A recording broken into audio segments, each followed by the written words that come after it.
जय हिंद दोस्तों। पूरे देश में चुनाव खत्म होने के बाद मतगणना हुई और परिणाम हम सबके सामने है। पर इस बार जीत से अधिक दिलचस्प आंकड़े हैं। आप सभी को बता दें कि इस बार चुनाव में जनता ने बड़ी होशियारी से अपना मतदान किया है। लोकसभा चुनाव के पहले सारे यूट्यूबर और स्वतंत्र पत्रकार इस बात पर अड़े रहे कि देश में लोकतंत्र खतरे में है, भाजपा आई तो संविधान बदल देगी और तमाम चुनाव से जुड़े मुद्दों पर प्रधानमंत्री और तमाम भाजपा के बड़े मंत्रियों को घेरती रही।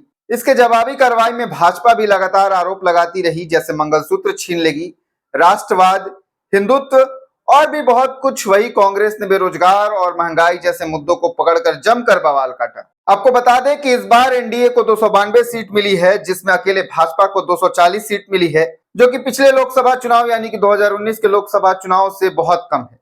पिछले लोकसभा चुनाव में भाजपा को 303 सीटें मिली थी, वहीं एनडीए को 353 सीटें मिली थी। वहीं अगर महागठबंधन यानी कि इंडिया गठबंधन को देखें तो कुल 233 सीटें मिली हैं, जिसमें कांग्रेस को 99 सीट मिली है। पर सबसे अधिक कुछ मजेदार है तो वो है आंकड़ा।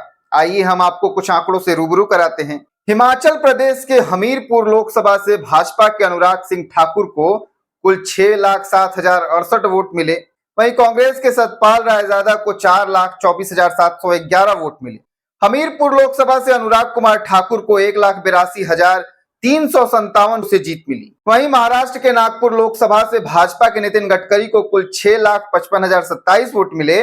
वहीं कांग्रेस के विकास ठाकरे को 5,17,424 वोट मिले और इसी के साथ नितिन गडकरी नागपुर लोकसभा से 1,37,603 वोटों से जीते हैं। राजस्थान के कोटा लोकसभा से भाजपा के ओम बिरला को कुल 7,50,496 वोट मिले।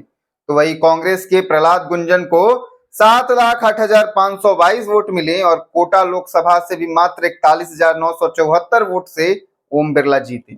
वहीं केरल के तिरुवनंतपुरम लोकसभा से कांग्रेस के शशि थरूर को 3,58,155 वोट मिले। तो वहीं भाजपा के राजीव चंद्रशेखर को 3,42,078 वोट मिले और आपको बता दें कि यहां भी शशि थरूर को मात्र 16,077 वोटों से जीत मिली है। वहीं उत्तर प्रदेश के हमीरपुर लोकसभा से समाजवादी पार्टी के अजेंद्र सिंह लोधी को 4,90,683 वोट मिले और भाजपा के कुंवर पुष्पेंद्र सिंह चंदेल को 4,88,054 वोट मिले और यहाँ भी वोटों का जो मार्जिन है वो मात्र 2,629 वोट है। पश्चिम बंगाल के जादवपुर लोकसभा में टीएमसी की सयोनी घोष को 7,17,899 वोट मिले। वहीं भाजपा के डॉक्टर अनिर्बन गांगुली को 4,59,698 वोट मिले। जादवपुर में वोटों का मार्जिन 2,58,201 रहा। वहीं पश्चिम बंगाल के बांकुड़ा लोकसभा की बात करें तो वहां पर भी टीएमसी के अरूप चक्रवर्ती को 6,41,813 वोट मिले और भाजपा के डॉक्टर सुभाष सरकार को 6,09,035 वोट मिले। बांकुड़ा लोकसभा में अरूप चक्रवर्ती को 32,778 वोट से जीत मिली। पश्चिम बंगाल के आसनसोल लोकसभा में टीएमसी के शत्रुघ्न सिन्हा को 6,05,645 वोट मिले। तो वहीं भाजपा के सुंदरजीत सिंह अहलुवालिया को 5,46,081 वोट मिले और इसी के साथ आसनसोल लोकसभा में 59,564 वोट के मार्जिन से शत्रुघ्न सिन्हा ने जीत हासिल की। वहीं अगर पश्चिम बंगाल के पुरुलिया लोकसभा की बात करें तो पुरुलिया लोकसभा से भाजपा के ज्योतिर्मय सिंह महतो को 5,78,489 वोट मिले हैं। वहीं टीएमसी के शांतिराम महतो को भी 5,61,410 वोट मिले। इसी के साथ पुरुलिया लोकसभा में भी मात्र 17,089 वोट के मार्जिन से जीत हासिल की है ज्योतिर्मय महतो ने। इन सभी लोकसभा सीट पर तो कम मार्जिन रहा ही, पर वो लोकसभा सीट जिस पर वोटों की बारिश होती रही है पिछले 2 लोकसभा चुनाव से, वहां भी इस बार वोट में कटौती देखने को मिली है। प्रधानमंत्री नरेंद्र मोदी, जो कि भाजपा के स्टार प्रचारक ही नहीं बल्कि इस वक्त भाजपा के प्राण है, उनके लोकसभा सीट यानी कि वाराणसी लोकसभा से उन्हें भी कुछ खास भाव नहीं दिया है जनता ने। प्रधानमंत्री मोदी को 6,12,970 वोट मिले।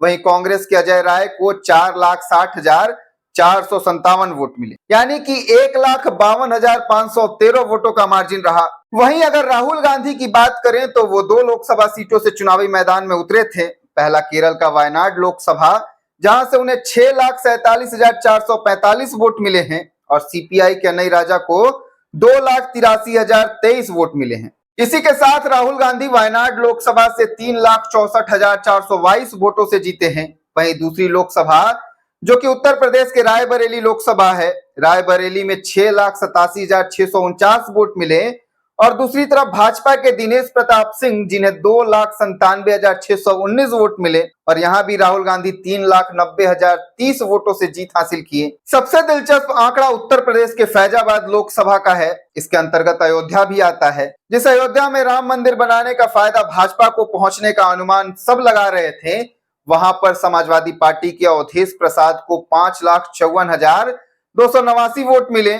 और भाजपा के लल्लू सिंह को 4,99,722 वोट मिले और यहां भी भाजपा महज 54,567 वोटों से हार गई। इस पूरे आंकड़े में आप देख सकते हैं कि लगभग सभी सीटों पर 1 से 2 लाख वोटों का ही अंतर है। किसी किसी सीट पर 50,000 से भी कम वोटों का अंतर है। कहीं ना कहीं जनता इस बार सोच समझकर अपना वोट दे रही थी ताकि किसी भी पार्टी विशेष को इतना सीट या इतना वोट ना मिले कि वो खुद को महानायक समझकर जनता का दमन करना शुरू कर दे। कुछ चुनिंदा सीटों को छोड़कर लगभग सभी सीटों पर वोटों की संख्या का यही हाल रहा। अब आपको एक और दिलचस्प बात बताते हैं। विकिपीडिया के अनुसार विश्व की सबसे बड़ी पार्टियों में भाजपा नंबर 1 पर है। भाजपा में सदस्यों की संख्या है 180 मिलियन, यानी कि 23.5 करोड़ भाजपा के सदस्य हैं। पर 2024 के लोकसभा चुनाव में भाजपा को मात्र 23,69,73,935 वोट मिले हैं। वहीं कांग्रेस, जो कि विश्व की तीसरी सबसे बड़ी पार्टी है और 139 वर्ष पुरानी है, कांग्रेस में सदस्यों की संख्या मात्र 9.5 करोड़ है और लोकसभा चुनाव 2024 में कांग्रेस को 13,67,59,064 वोट मिले हैं। अब यह सोचने वाली बात है कि कांग्रेस के कार्यकर्ताओं की संख्या लगभग 9.5 करोड़ होने के बाद भी 13.6 करोड़ वोट मिले, अर्थात 4.1 करोड़ अधिक वोट मिले।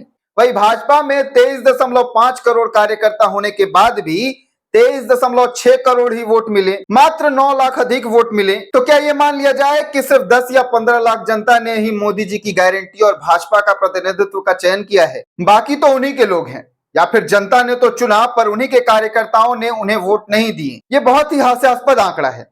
अगर सिर्फ 10 लाख जनता उन्हें पसंद करती है तब यह चिंतन का विषय है, और अगर जनता ने चुना है पर कार्यकर्ताओं ने उनका सामूहिक रूप से बगावत किया तब ये और अधिक चिंतन करने का विषय है। आप सभी को क्या लगता है, क्या भाजपा के कार्यकर्ताओं ने मोदी का हाथ छोड़ दिया है या फिर जनता ने 2024 के लोकसभा चुनाव में मोदी जी और भाजपा दोनों पर ही अविश्वास दिखाया है?